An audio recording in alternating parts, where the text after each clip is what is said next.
adik-adik, ibu dan bapak umat lingkungan Santo Tarsisius yang dikasihi dan mengasihi Yesus, selamat sore berkah dalem. Sore ini adalah acara pendalaman iman, belajar membaca kitab suci minggu kedua di bulan Juni tahun 2020. Dan kebetulan hari ini adalah hari pesta wajib Santo Barnabas Rasul. Nanti di penghujung acara ini kita akan dengarkan sekelumit kisah tentang Santo Barnabas Rasul. Kita awali dengan tanda salib, tanda cinta kasih Allah yang total kepada kita. Dalam nama Bapa dan Putra dan Roh Kudus. Amin. Marilah berdoa. Ya Allah, Engkau memilih Santo Barnabas dengan penuh iman dan Roh Kudus demi pertobatan bangsa-bangsa. Semoga Injil yang diwartakannya kini dimaklumkan dengan setia dalam karya kami. Dengan pengantaraan Yesus Kristus Putramu, Tuhan kami, yang bersama dengan Dikau dalam persatuan dengan Roh Kudus, hidup dan berkuasa Allah sepanjang segala masa. Amin. Adik-adik, ibu dan bapak yang terkasih dalam Kristus, sore ini saya tidak akan membacakan petian kitab suci supaya waktunya tidak terlalu panjang. Silahkan adik-adik, ibu dan bapak sendiri. Bacaan pertama dari kitab Raja-Raja, dari kitab Raja-Raja yang pertama, bab 18 ayat 41 sampai dengan ayat 46. Dan bacaan Injil dari Matius bab 5 ayat 20 sampai dengan ayat 26. Saya akan langsung mengawali dengan sedikit ulasan hasil meramu dari sana sini, dari membaca dari sana sini. Dan selanjutnya nanti silahkan untuk menambahinya dengan berbagai pengalaman iman adik-adik, ibu dan bapak sekalian. Allah yang sejati. Saya akan mengulasnya dari ayat 1 sampai dengan ayat 46. Satu perikop utuh. Maaf. Mungkinkah manusia mencari Allah yang sejati melalui ilmu pengetahuan, budaya, upacara, kunjungan ke tempat-tempat di berbagai penjuru bumi? Perikop ini menceritakan peristiwa konfrontasi antara Elia dengan 450 nabi Baal yang terjadi di Gunung Karmel. 2 mezbah dengan daging persembahan bagi Allah dan Baal sudah disiapkan. Peraturannya adalah Allah yang menyambar daging persembahan dengan api menunjukkan bahwa itulah Allah yang sejati. Tujuan konfrontasi ini adalah untuk menyatakan kuasa Allah atas Baal dan untuk menunjukkan siapakah Allah Israel yang sejati. Para nabi Baal memulai doa mereka yang digabungkan dengan tarian ritual. Tata cara dalam upacara keagamaan termasuk ritual penyiksaan diri yang ternyata sia-sia. Sebaliknya, Elia yang berdoa tanpa ritual apapun mendapatkan jawaban yang menakjubkan. Api dari Allah bukan hanya membakar habis daging persembahan, tetapi juga sampai membakar mezbah, tanah, bahkan air di parit pun sampai kering. Peristiwa itu menyadarkan bangsa Israel untuk kembali kepada Allah Israel yang sejati. Setelah itu, Eli menubuatkan akan turunnya hujan. Terbuktilah siapa Allah sejati, yaitu Ia yang telah mengalahkan Baal dengan api dan hujan, bahkan berkuasa menahan atau mencurahkan hujan. Refleksi bagi kita sekarang, siapakah Tuhan dalam hidup kita?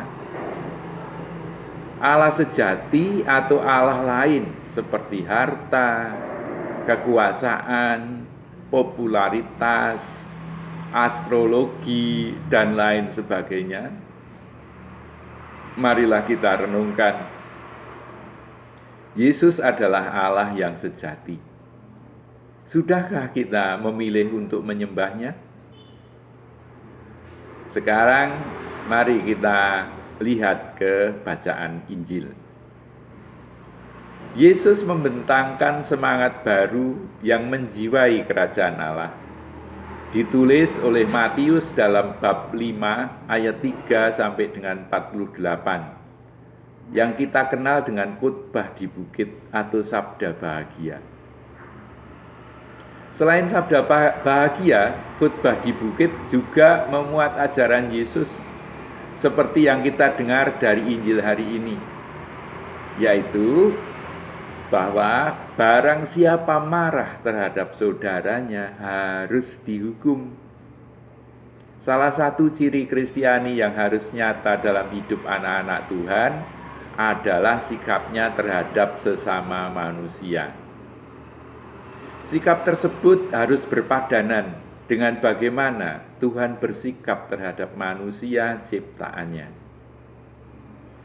Hukum Taurat memberikan larangan jangan membunuh. Di balik perintah itu ada prinsip. Ada prinsip ilahi bahwa Tuhanlah yang memiliki hak atas hidup dan mati seseorang. Oleh sebab itu, manusia harus menghargai hidup sesamanya. Jadi, Yesus menegaskan bahwa bukan hanya tindakan membunuh yang disebut sebagai dosa. Marah terhadap sesama, terhadap saudaranya, mengata-ngatai sesama manusia sebagai kafir atau jahil, itu sudah dikategorikan pembunuhan. Istilah sekarang mungkin adalah pembunuhan karakter. Artinya, baik kemarahan maupun pembunuhan merupakan pelanggaran terhadap hukum Taurat yang keenam. Sikap demikian adalah sikap yang merendahkan sesama manusia yang adalah gambar Allah. Itu adalah sikap yang tidak manusiawi. Sikap demikian turut menghina Sang Pencipta. Maka Allah akan menghukum keras orang yang bersikap demikian. Oleh karena Allah membenci sikap demikian, maka pertobatan mutlak harus terjadi sebelum hidup kembali berkenan kepadanya. Jangan mengira ibadah diterima oleh Tuhan bila perilaku terhadap sesama salah. Allah akan membela orang yang diperlakukan tidak manusiawi. Jadi, sebelum orang tersebut mengadukannya kepada Allah dan hukuman dijatuhkan, cepat-cepatlah berdamai. Ingatlah, menumpuk kemarahan dalam hati kita akan meracuni pikiran dan tindakan kita. Kemarahan dapat menyebabkan kita kehilangan diri dan berbuat apa saja pada orang lain. Kita perlu belajar mengendalikan diri agar dapat meredam kemarahan dan tetap tenang. Itulah kunci kemenangan kita atas kemarahan. Demikian adik-adik, ibu dan bapak, sedikit ulasan dari saya, hasil kulaan dari berbagai media. Sekarang saya mau membacakan sekelumit sejarah iman, sedikit dari kisah Santo Barnabas. Barnabas adalah nama panggilan yang diberikan oleh para rasul yang berarti anak penghiburan. Nama aslinya adalah Yusuf, suku Lewi dari Siprus. Meskipun pribadi ini kurang dikenal dibandingkan dengan nama Paulus, perannya amat besar dalam sejarah gereja. Dapat dikatakan, seandainya tidak ada Barnabas, mungkin kita tidak akan mengenal Paulus. Julukan anak penghiburan ini sudah dapat berbicara banyak mengenai siapakah pribadi Barnabas. Dikisahkan dalam Kisah Para Rasul, ia adalah anggota jemaat Yerusalem yang istimewa. Dalam Kisah bab 4 ayat 37 dituliskan demikian. Ia menjual ladang miliknya, lalu membawa uangnya itu dan meletakkan di depan kaki rasul-rasul. Sikap hidup yang ditunjukkan antara lain oleh Barnabas ini adalah membuat tidak ada seorang pun yang berkekurangan di antara mereka. Coba lihat di Kisah bab 4 ayat 34. Peranan Barnabas lebih jelas ketika pemberitaan Injil mencapai Antiokhia. Jemaat Yerusalem mengutus Barnabas untuk memimpin jemaat di sana. Buah pertama dari kepemimpinannya adalah identitas baru pengikut Kristus. Di Antiokhia lah murid-murid itu untuk pertama kalinya disebut Kristen. Kisah bab 11 ayat 26. Sebelumnya para murid itu disebut penganut agama Yahudi, pengikut jalan Tuhan. Peran lain yang tak kalah penting ialah ketika ia pergi ke Tarsus mencari Saulus dan kemudian membawanya ke Antiokhia. Ayat yang ke-25. Paulus berada di Tarsus karena pada umumnya kehadirannya tidak dikehendaki di Yerusalem khususnya. Ketika murid-murid di Yerusalem takut dan tidak percaya kepada Saulus, Barnabas menerima dia dan membawanya kepada rasul-rasul. Kisah bab 9 ayat 26-27. Akan tetapi akhirnya Saulus harus pergi kembali ke Tarsus, tanah kelahirannya. Kisah bab 9 ayat 30.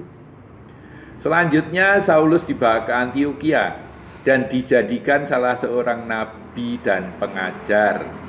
Kisah bab 13 ayat 31. Seandainya Barnabas tidak mencari Saulus di Tarsus, kita tidak akan pernah mengenal Paulus. Barangkali peristiwa yang pasti terasa pahit ialah ketika timbul perselisihan antara dirinya dengan Paulus.